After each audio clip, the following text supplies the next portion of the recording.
کے بعد نبی کریم صلی اللہ علیہ وسلم اپنے مقام سے اٹھ کھڑے ہوئے اور ایسا عظیم الشان لشکر حضور علیہ الصلوۃ والسلام کے ساتھ ہے کہ اس کی کوئی گنتی نہیں ہے، کہ جسم بہت بڑے بڑے ہیں اور ان کے چہرے نور ہیں نور۔ غزہ میں ایک مظلوم عورت کو خواب آیا، وہاں کے ایک عالم دین نے عربی میں سارا خواب بیان کیا،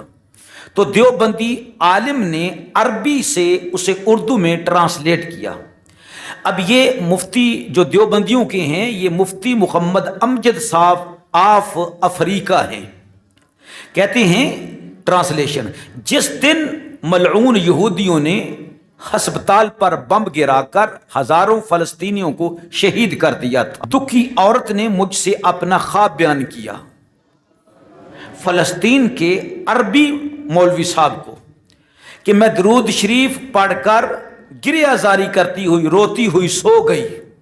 دیکھا کہ مسجد اقصی کے صحن میں حضور نبی مکرم شفیع معظم رحمت للعالمین صلی اللہ علیہ وآلہ وسلم تشریف لائے ہیں، دنیا بھر کے مسلمان ارد گرد جمع ہیں، اپنی اپنی تکالیف، مظلومی، بے بسی، کمزوری، پریشانیاں حضور اکرم صلی اللہ علیہ وسلم کی بارگاہ میں پیش کر رہے ہیں، عرض کر رہے ہیں یا رسول اللہ ہمارے ساتھ یہ ہو رہا ہے، ہمارے ساتھ یہ ہو رہا ہے۔ نبی اکرم صلی اللہ علیہ وسلم جو سن رہے تھے، آپ نے تبسم فرمایا یعنی مسکرائے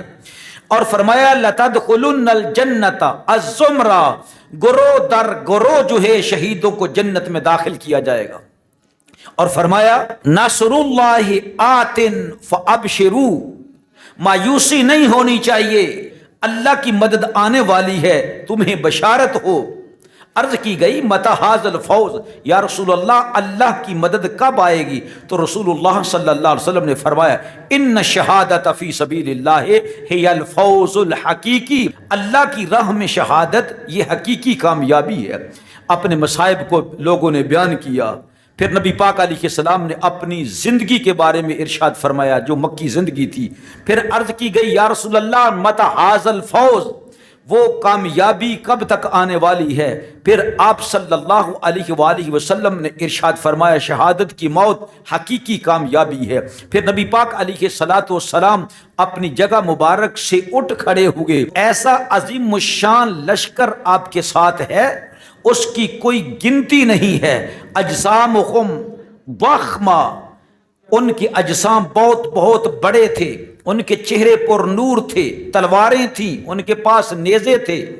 حضور علیہ السلام نے فرمایا یہ لشکر ہیں اللہ کے جن کے ذریعے تمہاری مدد کی جائے گی۔ پھر آپ صلی اللہ علیہ وسلم نے اس لشکر کو اشارہ فرمایا کہ وہ سامنے یہودی ہیں، کھڑے ہیں، ان سب کو قتل کر دو۔ تو ہؤلاء الیہود اقتلوہم، یہ یہود ہیں ان کو قتل کر دو۔ حضور علیہ السلام کے لشکر نے سارے یہودیوں کو ٹکڑے ٹکڑے کر دیا، ان کو تباہ و برباد کر دیا۔ فرح المسلمون بنصر اللہ، اللہ کی اس مدد پر تمام مسلمان خوش ہوئے۔ یہ غمگین عورت کہتی ہے کہ میں نے سوال کیا انت محمد الرسول اللہ، یا رسول اللہ صلی اللہ علیہ وسلم کیا واقعتاً آپ ہی محمد صلی اللہ علیہ وسلم اللہ کے رسول ہیں؟ تو رسول اللہ صلی اللہ علیہ وسلم نے فرمایا اللہ کی قسم میں ہی تمہارا رسول محمد مصطفیٰ ہوں۔ ہمیں اس سے کوئی اختلاف نہیں ہے اس خواب سے، کیونکہ ہمارا تو یہ عقیدہ ہے کہ نبی پاک صلی اللہ علیہ وسلم کی شان یہ ہے کہ فریاد امتی جو کرے حال زار میں ممکن نہیں کہ خیر بشر کو خبر نہ ہو۔ لیکن یہ مولانا صاحب جو ہیں انہوں نے مولانا طارق مسعود صاحب سے رابطہ ہی نہیں کیا، یا شاید کہ آج کل ان کی جو شرک کی مشین ہے اس کو کوئی زنگ لگ گیا ہے، کیا ہو گیا ان کی مشین کو؟ اگر ہم یہ اس طرح کے خواب بیان کریں یا ہم کہیں کہ رسول اللہ صلی اللہ علیہ وسلم کی یہ شان و عظمت ہے تو فوراً شرک کے فتوے لگ جاتے ہیں۔ تو اب تو یہ سب کچھ جناب